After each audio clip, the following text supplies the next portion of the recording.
Utkal alumina company पक्षरु पानीय जल जोगाण उद्घाटित। रायगढ़ जिला काशीपुर ब्लॉक कोड़ीपारी पंचायत अंतर्गत कलिया चंचरा रायलीघाटी ग्रामठारे पानीय जल जोगाण प्रकल्प उद्घाटित होइछि।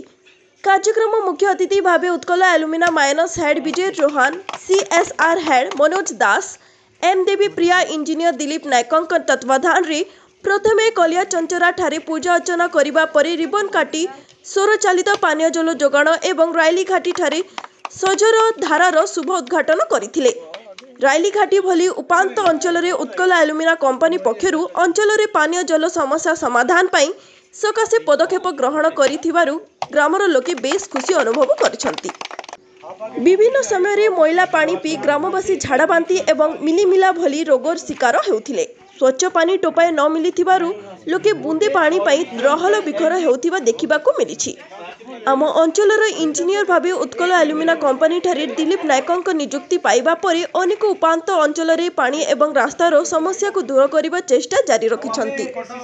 आगामी दिन रे आउ अनेक सबु समस्या केमिति दूर हेबो प्रयास जारी रखिछंती। एथिपाई आम अंचल रे श्री नायक को बीस भल पाइबा देखिबाकू मिलिछि।